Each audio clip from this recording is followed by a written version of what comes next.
ба барномаи ахбори озодӣ хуш омадед. Ман Шалои Гулхоҷа ҳастам. Дар хидмататон азизон, нахуст мурӯре мекунем ба сархати мавзӯи барномаи имрӯз 26 феврал. Тоҷикистон барои ҷилавгирӣ аз коронавирус чора меҷӯяду дар Эрон мансабдори баландпоя ба вируси нави чинӣ гирифтор шуд.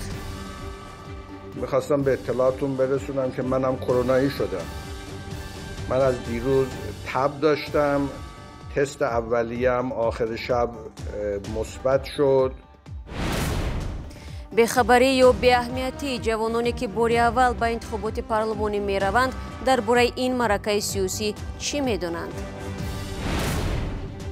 ва барномаҳои радиоузел ба гӯши кӣ нафорид? сокини нобинои ҷамоати исор аз сарнавишти радиоузелаш дар ташвиш аст. гуфт ки ҳуҷҷатҳои радиоро нишон дед. гуфт радио ҳуҷҷат дошта. субҳи имрӯз даҳо тан аз донишҷӯёни тоҷики бозгашта аз шаҳри вуҳани чинро аз осоишгоҳи наздик ба душанбе ба хонаҳояшон ҷавоб доданд. ин афрод 15 рӯз таҳти карантин қарор доштанд ва пизишкон мегӯянд дар ҷисми онҳо аломатҳои вируси нави чинӣ ошкор нашудааст. ба радиои суфӣ имкон ёфт бо баъзе аз онҳо дар бораи шароити нигаҳдориашон дар ҳолати карантин суол кунад. бунёд алиев пас аз 15 рӯзи бозгашт аз шаҳри вуҳани чин бори аввал падарашро мебинад. ӯ донишҷӯи соли сеюми донишгоҳи геологии шаҳри вуҳан аст ва пас аз 15 рӯз бо шумули 46 донишҷӯи дигар аз муроқибати карантинӣ дар осоишгоҳи харангон рухсат шуданд. аз шаҳри вуҳан ба душанбе оварданд. дар инҷо 14 рӯз истиқомат кардем. шукри шароитҳо ҳаматарафа хуб буд. духтуро хеле хуб буданд, нигоҳ мекарданд. нигоҳубин ба ҷиҳати аъло буд. бунёд мегӯяд дар шаҳри вуҳан тақрибан як моҳ дар хобгоҳ дар инзиво қарор доштанд, зеро ҳама дукону мағозаву муассисаҳои шаҳри вуҳан баста буд. ғизо ва дигар ниёзмандиҳоро бо телефон фармоиш медоданд ва афроди махсуси донишгоҳ ба онҳо мерасониданд. агар мебуромадӣ пай даромадан тоза мекардем хонаро, либосҳоро. дар 15 рӯзи карантин дар осоишгоҳи харангон ки ба госпитали муваққатӣ табдил дода шуда буд, 46 донишҷӯ ва 17 нафари ҳайате ки онҳоро барои бозгардонидан аз шаҳри вуҳани чин ҳамроҳӣ мекарданд, барои мушаххас кардани коронавирус 2 дафъа аз таҳлилу ташхиси тиббӣ гузаштанд. дар ду таҳлиле ки мо гирифтем барои вируси коронавирус COVID-19 дар вақти қабул шуданашон ба осоишгоҳ ва дар вақти рухсатӣ карданашон дар ягон нафари инҳо бемории коронавирус ба қайд гирифта нашуд. донишҷӯён ва афроде ки пас аз карантин рухсатӣ шудаанд, бар илова 14 рӯзи баъдӣ дар назорати табибони минтақавии маҳалли зисташон қарор мегиранд. феълан аз 1099 нафаре ки пас аз бозгашт аз чин дар як моҳи ахир мавриди муроқибати карантинӣ қарор доштанд, 203 нафар таҳти назорати табибон боқӣ монданд. аз шумораи умумӣ 125 нафар шаҳрвандони чин ҳастанд. ба дунболи густариши коронавирус дар чин ва сироятшавиву фавти одамон дар ҳамсоя кишварҳо, Тоҷикистон марзҳояшро бо чин баста, робитаҳои ҳавоиву заминӣ бо ин кишварро қатъ кардааст. ҳамчунон Тоҷикистон парвози тайёраҳо бо Иронро қатъ карда, марзҳояшро бо Афғонистону Узбекистон тақвият додааст. барои дисуфӣ гузориш медод ва тавре ҳам гуфт. мақомоти тоҷик мегӯянд ба ҷуз аз баргардонидани донишҷӯён аз чин бо нигаронӣ аз хатари вуруди коронавирус ба кишвар аз Эрону Кореяи ҷанубӣ ва Афғонистон назорат дар марзҳо сахттар карда шудааст. дар Эрон шумораи фавтидагон аз коронавирус ба 16 нафар расидаву мақомот аз он нигаронанд ки сирояти ин беморӣ тавсия меёбад. рӯзи сешанбе муовини вазири беҳдошти Эрон эълон кард ки коронавирус ба ӯ ҳам сироят кардаву гирифтори бемории COVID-19 дар шифохона аст. میخواستم به اطلاعتون برسونم که منم کرونایی شدم. من از دیروز تب داشتم. تست اولیه‌ام آخر شب مثبت شد. از دیشب خودم رو در محلی ایزوله کردم. дар чорчӯби иқдомҳо бар зидди тавсияи сирояти коронавирус, мақомоти ҷумҳурии исломӣ консертҳо, қувозмоиҳои футбол ва дигар чорабиниҳои дастаҷамиро манъ карда, дар яке да вилоятҳо дарҳои мактабҳоро ҳам бастаанд. рӯзи чоршанбе сухангӯи вазорати беҳдошти Эрон Киёнуши ҷаҳонпур тавассути телевизиони давлатии ин кишвар маълумот дод ки дар ҷумҳурии исломӣ 139 ҳодисаи сирояти коронавирус ё худ бемории COVID-19 тасдиқи худро пайдо кардааст ва шумораи фавтидагон аз ин беморӣ ба 19 нафар баробар шуд. ҳамин тариқ эрон бузургтарин нуқтаи сирояти ин беморӣ дар берун аз қаламрави чин ба шумор меравад. коронавирус охири соли 2019 дар чин зуҳур намуд ва то имрӯз дар он кишвар камаш 2715 кас аз бемории ковид-19 ҳалок шудаанд. дар бисёре аз шаҳрҳои эрон камбуди даво ва навбат барои маскаи тиббӣ мушоҳида мешавад.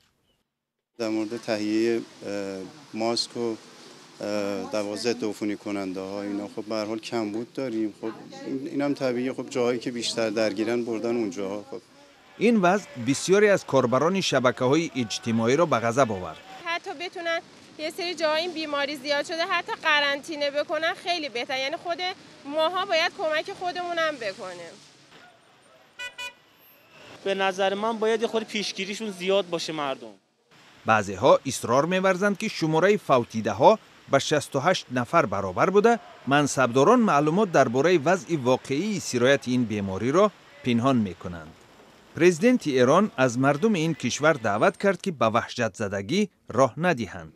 یک مصیبتی پیش آمده، یک ویروسی آمده، این ویروس هم الان حدود 40 تا کشور دنیا رو مبتلا کرده، همه جا را مبتلا میکنه. این به هر حال یه جوری است که همه کشورها میره، یعنی یک مسافر بی دعوت و نامیمون برای خودش سفر میکنه، هر جایی میره. خب باید عبور کنیم از این مشکل، ما که نباید از مشکلات بهراسیم. سرایت کرونا در ایران با وضع ناگوار اقتصادی در این کشور همزمان آمد. سال 2018 ایالات متحده آمریکا از سازش هسته‌ای کشورهای ابرقدرت عالم با تهران بیرون شده، تحریم‌های اقتصادی ایران را برقرار کرد. برمیگردیم به تاجیکستان. یک نظرپرسی سیررویی همکاران ما در دوشنبه نشان داد که نه همه جوانان تاجیک درباره انتخابات قریب الوقوع پارلمانی آگاهند. حتی آنهایی هم که 1 مارت باید اولین بار برای وکیلان ناب آواز بدهند.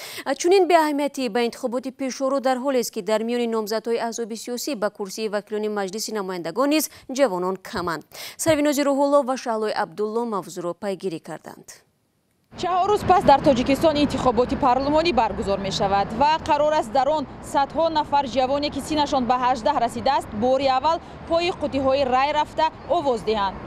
هرچند آماری دقیق در دست ما نیست و کمیسیون مرکزی انتخابات و رایپرسی هم تا آماده شدن این گزارش این آمار را پیشنهاد ما نکرد، ولی در یک پرسش با خود جوانان از آنها خواستیم بگویند که درباره انتخابات پارلمانی، درباره نامزدها و عموما درباره این معرکه سیاسی چیزی میدونند. ولی رویم و میفهمم. راستی گپ نه. یکم بار آواز نه یکم بار نه نمیرم. از 10 جوانی پایتخت که روز 25 فوریه در خیابان‌های دوشنبه به رادیو آزادی نظر دادند، تنها 4 نفر می‌دانست که انتخابات پارلمانی 1 مارت برگزار می‌شود. شما می‌دونید که کدام انتخابات است و کی برگزار می‌شود؟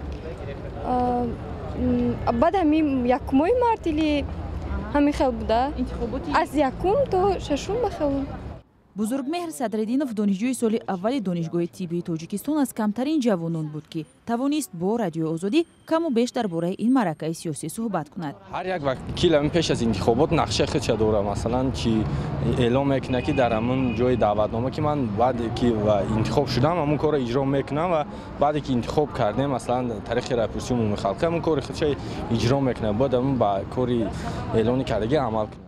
اظهار نظر جوانان در مورد این معرکه سیاسی در حالی است که اتفاق جوانان تاجیکستان در همکاری با کمیسیون مرکزی انتخابات و رایپرسی برای آگاهی سازی جوانان از این معرکه مهم سیاسی هنوز چند ماه قبل معرکه‌های تبلیغاتی راه اندازی کردند. از میان بیش از 9 میلیون اهالی تاجیکستان 3 میلیون آنها جوانانی از 18 تا 30 ساله هستند که تا 30 سالگی نمیتوانند نامزد شوند ولی حق آوازدهی را دارند.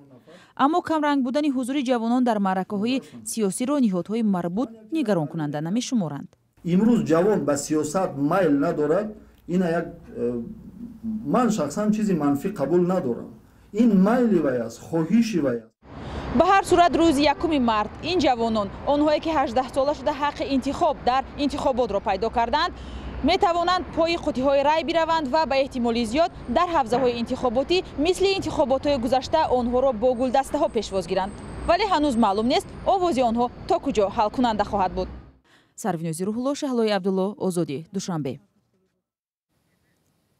бинандагони азиз, агар шумо рӯзи 1 ва 2 март ба пахшҳои мустақим дар Ozodivideo бипайвандед, имкон хоҳед дошт ки аз ҷараёни баргузории интихобот дар Тоҷикистон огоҳ бошед. мо аз Москву, Санкт-Петербург ва Екатеринбург гузоришҳо хоҳем дошт. агар шумо аз замони баргузории интихобот акс ва ё видео мегиред, лутфан ба мо фиристед.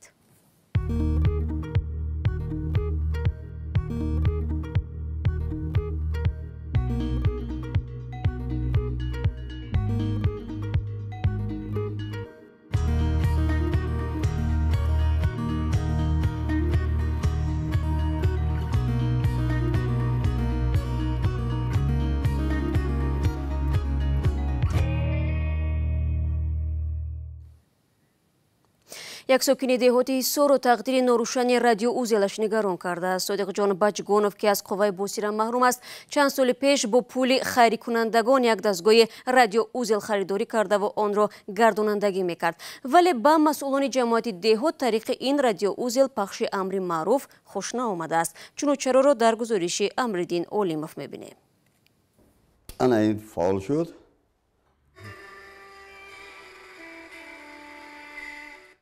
содиқҷон Бачгонов 3 сол боз тариқи ин радиоузел барои сокинони деҳаи ҳаёти нав ва кормандони муассисаи таълимии истеҳсолии нобиноёни шаҳри Ҳисор барномаҳои радиоӣ пахш мекунад. як вай буд соҳибкор, аслан як шайхи араб. ҳамиҷа омад вай кард, ёрдам кард кориёра як 500 сомонӣ. баъд мара гуфт чи дар кора? Хай ман гуфтам ман хеле радио дар кора, гӯш мекунам, наздик нашавам.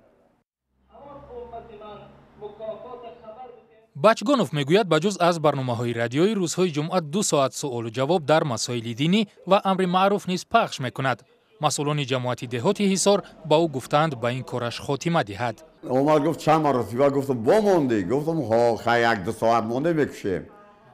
баъд гуфт ки ҳуҷҷатҳои радиоро нишонте. гуфтам радио ҳуҷҷат дошта ва ҳамин қатӣ флеша мегирем. гуфт хай манам дағолона рафтор кардам, ин дар берун кардам, шуд дарам ахкам кардам рафт. Бачгонов мегӯяд Саъдулло Нуров, масъули бахши дин ва танзими ҷашну маросимҳои ҷамоати Ҳисор, бар зидди ӯ ба ҳукумати ноҳия гузориш навиштааст ва ӯ намедонад тақдири радиоузелаш, ки ӯ буд даҳҳо ҳам тақдиронашро имрӯзҳо саргарм мекунад, чӣ мешавад.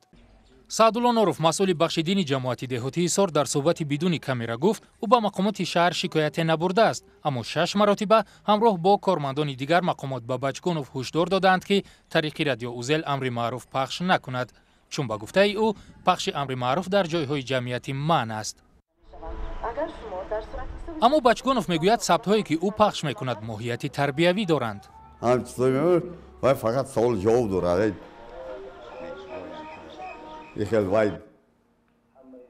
ин аслан бар зидди ягон касам ягон чи гуфтагӣ нест. хай бо ҳам савол ҷавобшо мемонам.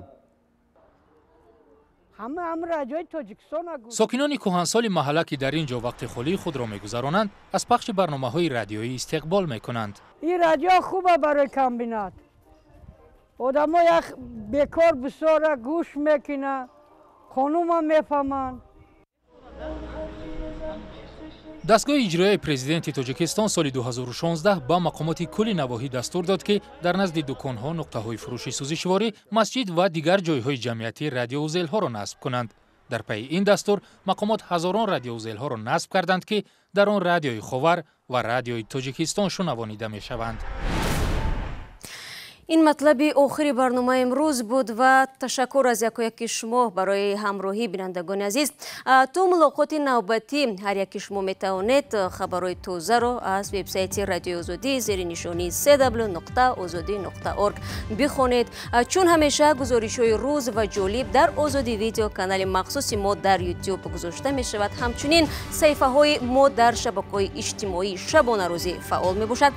ёдатон наравад, ман соби фардо шуморо дар навиди бомдодӣ бо хабарҳои нав мунтазирам. то фардо, худо нигаҳбонатон.